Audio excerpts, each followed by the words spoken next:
Good evening, welcome again to our Master Seller live tasting. Today we have two Appassimento style red wines. Appassimento is quite a full style of red wine which tends to be slightly on the sweeter side on the palate, not as dry as usual reds, but tend to give this very nice full and round texture to the wine. This is accomplished by most of the times drying of the grapes on racks, and by drying the grapes you have a concentration of flavor, evaporation of waters and liquids, so this concentration creates a fuller style, slightly sweeter, obviously with having a higher alcohol, a higher sweet sugary concentration, thus achieving this heavier style in terms of a wine. It is mostly done with red wines, but also done with some whites. But in this case, we have two red wines. The first one is from Marsovin, Primus, and the second one is from the north of Italy. It's from the Veneto region, and it's an Amarone del Valpolicella from Speri. So, starting off with Primus.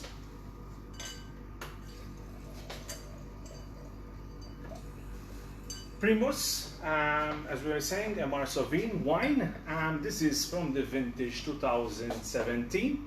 It's a wine that's been produced since 2009.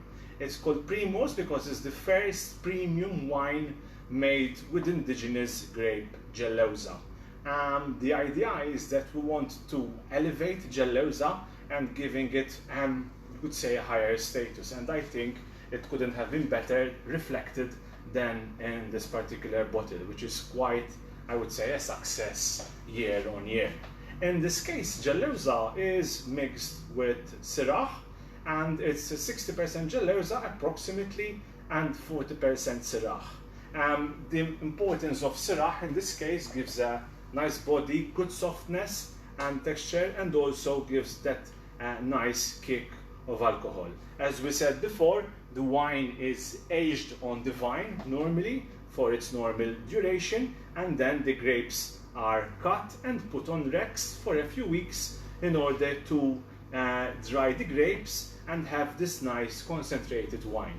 It's quite technically quite a hard wine to do overall, because when you're drying the grapes, you are exposing your grapes to oxygen, which is one of the main, could say, enemies of wine. But that's the beauty, that's the challenge for the winemaker, is that you're drying, concentrating your wine, but at the same time making sure that you do not have excess levels of oxygen, which can result in a bitter, not vinegary wine. And obviously creating this balance, making sure that you have no molds in the wine in general, and giving this sweetish, fuller wine.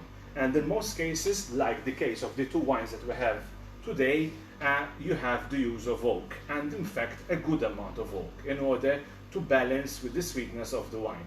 In terms for the Primus, we use French oak barrels, new French oak barrels, for about 12 months. Obviously, depending from year on year, some of the aging might change depending on the vintage. 2017 in general was quite dry year, so probably you don't need as many weeks of aging because in order to achieve a fuller ripeness. But let's go and taste the wine.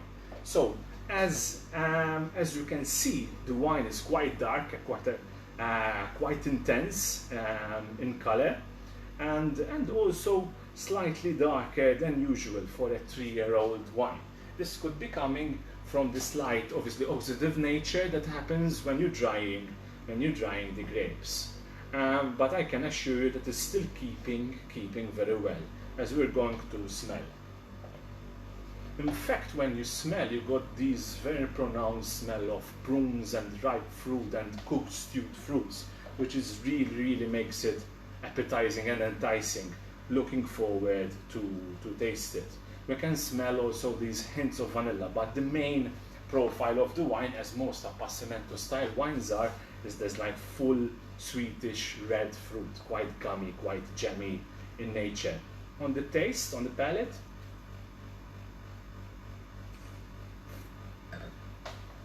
Very nice, very soft, and quite round. Obviously, still very strong, slightly on the aggressive, still young, youthful. It's only been released for a few months, if maybe maximum a year. So it's still in its infancy with a good acidity, which makes it taste nice, but you can also see that it can have a good amount of evolution. Still very fruity, very much of a red fruit nature, but soft. Still you can enjoy it already, but can take on many more years. It has a slightly higher fruit intensity, slightly sweeter flavors than other red wines, and this is the effect of the Appassimento. And I think Primus manages to achieve this quite well. And this was quite a good year, I would say, for Primus. It's interesting how it changes from year to year, and even some of the older vintages are still tasting very well. I had to some occasion to taste some old vintages are still keeping very well. Unfortunately, you can't find many bottles around. It's only produced in very few thousand bottles every year. So if you find some old vintages, make sure to grab some, because it's very hard to find. Good start. So proceeding to our next wine, similar style as we were saying, Appassimento, but this time from the classic area of Veneto, an Amarone di Valpolicella, and the producer is Speri. A little bit about Speri.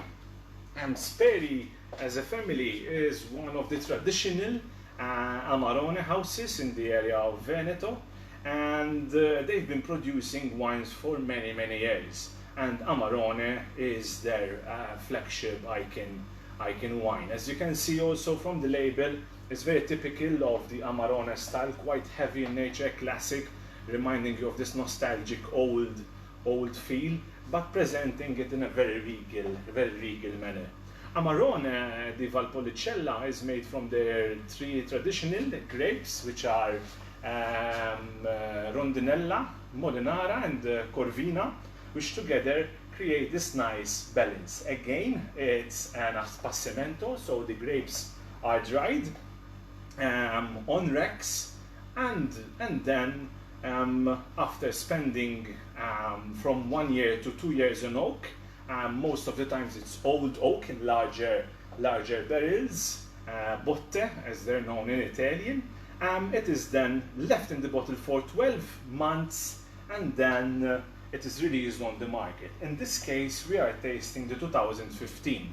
It was a good vintage, also especially after 2014, which was not exactly great at all. In fact, the Venetians were very happy in 2015 since they had this very good vintage. In fact, Speri decides when the vintage is not good enough not to produce the wine in that year at all. In this case, 2014 was not produced. An interesting thing also about Speri is that all their wines now are organic, are all certified organic. Speri is very much focused on the production of their wines. In fact, they only do red wines. They also do a Valpolicella Classico, they do Ripasso, a slightly more concentrated style, and they also have the Sant'Urbano, which is their single vineyard, which I had the opportunity to visit a few years ago. Amazing vineyard,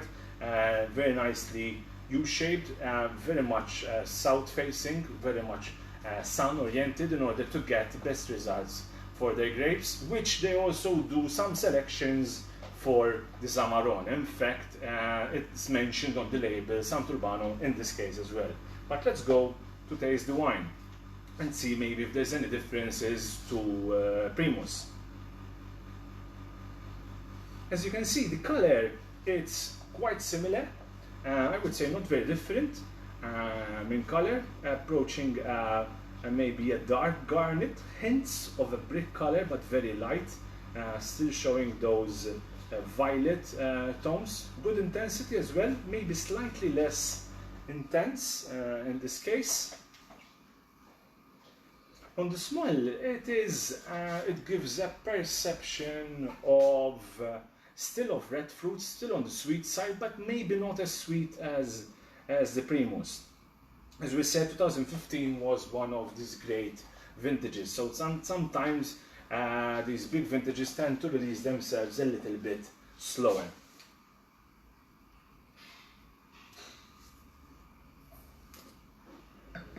On the nose, there's this very nice character of dark red cherries and berries as well in this case, but in this case the fruit, I would say, it's more defined. And another character of Sperry, not just Amarone but their style in general, is very, very balanced, I would say. Alcohol levels will still be elevated, but there's much more balance. There's, in my opinion, too many Amarone producers which are producing overly ripe, overly alcoholic, I would call maybe this new worldish, slightly American style. But I think balance is quite key, and I think Sperry get it quite well. On the palate, you get a full array of fruit, still on the red fruit spectrum, still soft, good cherry flavors, Amarena, but this roundness, this softness, hints of spice and oak, but not too much, very nicely integrated overall, aging very well, still very young, can take many more years, easily another 10. But this is exactly an example of a great vintage, something that surely one must try for sure more than once in your life. Good finish, and as you can say, good length, and can go very well with some nice some red meats, also maybe with something like some jam, maybe something like, for example, we've got some very nice jams in the shop and preserves from Rosebud, like a raspberry jam, which can be used as like a compote or as stewed, or with your jus. You finish it off to give this nice sweet nature, and maybe puts a little bit of the wine with the food and when you're cooking, and the combinations you can do are amazing. Good, that's it as far as the food pairing is concerned. Hope you've enjoyed our tasting for today, and we just want to remind you that we do deliveries every day, free deliveries over 30 euros, and our website, just to remind you, is www.dimasterseller.com. Thank you very much, and we'll see you next week. Thank you.